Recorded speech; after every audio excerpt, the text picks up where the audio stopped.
This is Luxembourg, the richest country in the world. The average wage here is $65,000 a year, and more than 1 in 6 people are millionaires. But despite its vast wealth, it has a very real problem. Even with so many millionaires, 1 in 5 people in Luxembourg are either at risk of poverty or severely materially deprived. This is one of the highest rates of any Western European country, and nearly twice the rate of the United States. This is not an outlier caused by the pandemic. Poverty has been climbing in Luxembourg ever since the year 2000. And when you zoom out, it's not hard to see why. In just 12 years from 2010, the price of housing has more than doubled, rising by 140%. And an average home would now set you back 1.2 million euros. With 60% of this price increase coming in the past 4 years alone. Poverty stands in stark contrast to the view that many have of the country, which is that of a wealthy European finance hub. But that is part of the problem. Instead of making people rich, finance has created a small, narrow group of wealthy elites who own the vast majority of the nation's land, restricting affordable housing and any new construction. Just 2% of the nation's housing is affordable, and even if you wanted one, it would take you an average of 5 years on a waiting list. There is no doubt that finance has brought vast wealth to this tiny nation, but it has also created a very real and visible dark side, which is beginning to unfold. This is the story of how the richest country in the world became ridden with poverty. To understand how a country as rich as Luxembourg finds itself in such a bad position, we need to go back in history. Even though it's a relatively small nation, things like poverty and housing haven't always been a concern. And despite what you may think, Luxembourg has not always been a nation of finance and banking. But the roots of the nation were actually built upon heavy industry, specifically steel. Across the 20th century, steel from Luxembourg was used to build famous buildings all over the world, especially in America. Iconic landmarks like the Empire State Building or Golden Gate Bridge both use steel from this tiny European nation. This was core to the economy, and at its peak in 1974, around 1 in 6 people were employed in the steel industry. For generations, families in Luxembourg depended upon these furnaces and towering mills. But change was coming. As the world economy opened up, steel became oversupplied and the price plummeted. In just 8 years, Luxembourg's steel production rates fell from full capacity to just 50%. Thousands lost their jobs, and towns once thriving with the clang of industry were left grappling with uncertainty. But just as Luxembourg was suffering, it was around this time that another industry began to take off. Being located in the heart of Western Europe, with low business tax rates and favourable laws around banking secrecy, Luxembourg was an ideal place for finance. While it started slow, with just 37 banks operating in the 1970s, over the next few decades, this number exploded. By 1996, this number had grown by over 700% to 223, as Luxembourg had positioned itself as a leading location for investment funds in Europe. This had a profound effect on the economy. Luxembourg was by no means a poor nation when it was making steel, but after switching to finance, things exploded. But while this is good for large banks, small and medium-sized businesses still struggle with high costs. That's where per capita grew by more than 10 times in just 20 years, becoming one of the richest countries in the world by the mid-1990s, before rising even quicker to become the world's wealthiest nation by the turn of the millennium. Today, finance makes up around a third of the entire economy of Luxembourg, and is responsible for around 1 in 5 jobs, both directly and indirectly. While this transition from steel to finance brought immense wealth, it also set the stage for the profound challenges that we see today. High demand for housing, soaring property costs, and rapidly rising poverty rates are shaping a new crisis. Strikingly high rates of poverty in the world's richest country are caused by one thing: an extremely high cost of living. Housing prices are 87% higher than the European average, and the cost of living in just an average 1-bed apartment is well over €3,000 a month. while for the average household, this rises to well over €5,500 every month, just to get by.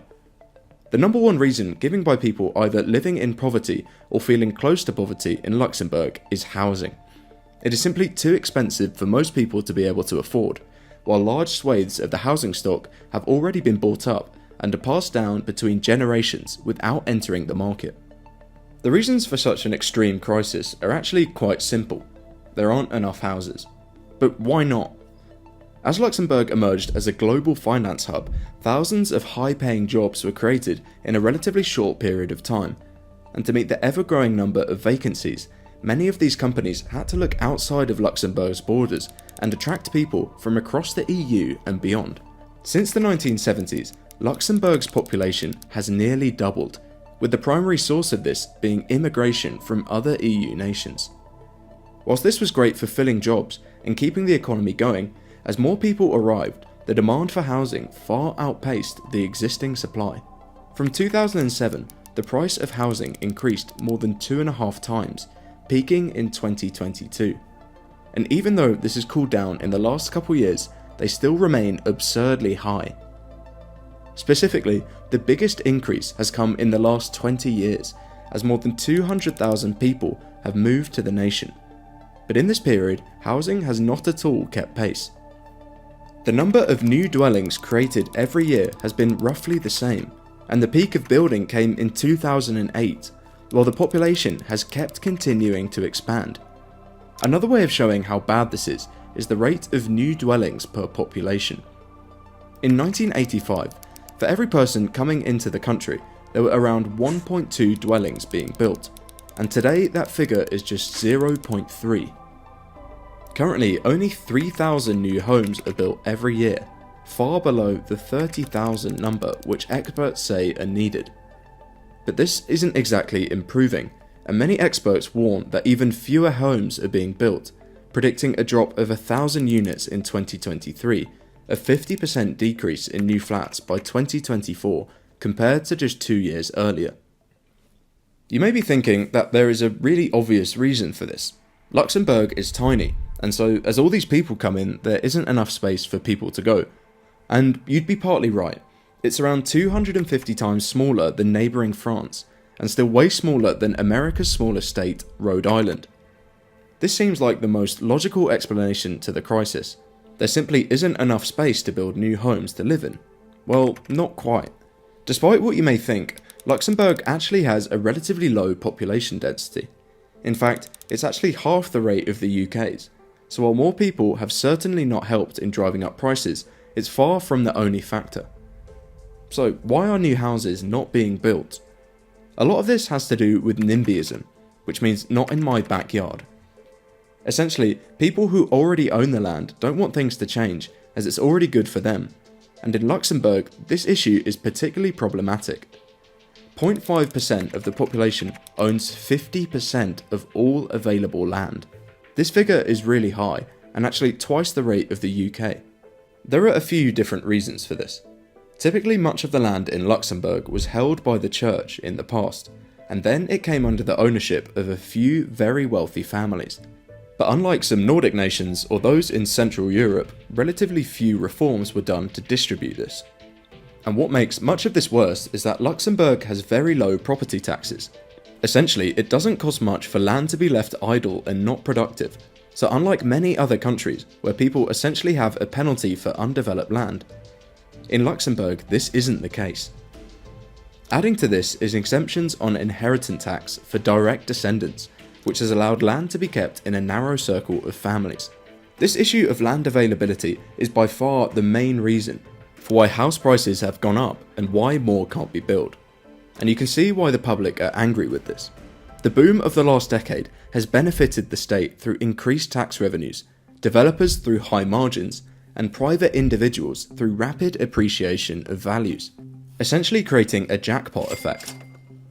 This environment has incentivized landowners to engage in land hoarding and banking, withholding land from development to maximize future returns as price rises. Additionally, some navigate planning regulations to delay construction, further limiting housing supply and driving up prices. This is essentially the main reason there is practically no affordable housing in the country.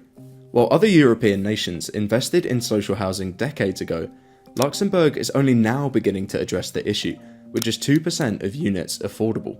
Currently, Luxembourg has the lowest provision of social housing in Europe, with just 5,000 units, and this creates even further difficulties for the 40,000 people who are already below the risk of poverty and able to compete in the housing market. The result of all of this is that an increasing number of people have been pushed onto the streets, with quite a few resorting to living in tents. Whilst all of this is happening, unemployment is also on the rise, and those that do have jobs have seen real wages lag behind housing increases. So why is this finance hub not creating sufficient employment for its citizens? A quick job search in the nation would show thousands of vacancies, but while new jobs are being created, they mostly benefit cross-border workers and highly skilled professionals, leaving many Luxembourgers behind. Young people, low-skilled workers, and non-EU migrants are the hardest hit. As Luxembourg's economy shifted towards finance and tech, many found themselves left out because they didn't have the right skills. This mismatch didn't happen overnight. For years, the focus has been on high-value industries, while traditional sectors and lower-skilled jobs faded. Even Luxembourg's education system, despite huge spending, often misses the mark, with many young people leaving school unprepared for today's job market. Multilingual requirements and challenges for non-native students only add to the problem. Meanwhile, Luxembourg's welfare system, while generous, sometimes makes it harder for people to get back to work. High taxes and limited incentives mean that many low-wage earners are simply better off staying unemployed, and this is especially true for young people and those with fewer qualifications, who find themselves stuck in what is known as an unemployment trap. Adding to this is of course cross-border workflows. Like we said, Luxembourg is really small, and quite often due to these skill matches, it can't fill the positions it needs from within its own borders. Unlike many other nations, this isn't as big a problem, as they can simply fill these positions from France or Germany without much cross-border red tape. Cross-border workers make up nearly half of Luxembourg's workforce, which is one of the highest proportions in the world.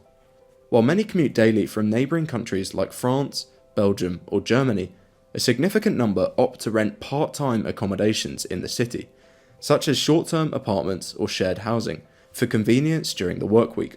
But this doesn't do much to help, and further strains an already limited rental supply, particularly in urban areas where housing demand is highest.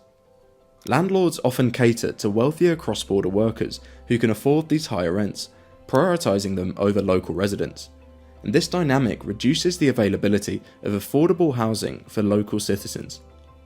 And even though many of these cross-border workers don't reside in Luxembourg, their daily presence drives demand for services like restaurants, retail and public infrastructure, encouraging businesses to locate closer to these workers. This increased activity inflates demand for both commercial and residential real estate, further tightening the housing market and pricing out local residents. So where does this leave Luxembourg? The country needs to rethink how it uses its land. Higher taxes on vacant land and penalties for sitting on undeveloped properties could push landowners to actually build homes instead of waiting for prices to go up. Setting bigger, bolder targets for social housing could also make a real difference, taking cues from places like Austria or the Netherlands, and working with neighbouring countries to ease cross-border pressures like building shared housing solutions. But here's the thing, these changes require strong political will and a willingness to challenge some really powerful interests, especially those in the wealthy elite. If Luxembourg doesn't act, the gap between its wealthiest and its most vulnerable will only grow, which could harm its reputation as a thriving, inclusive place to live. That said, Luxembourg has reinvented itself before, moving from steel to finance, and it certainly has the resources to do it again.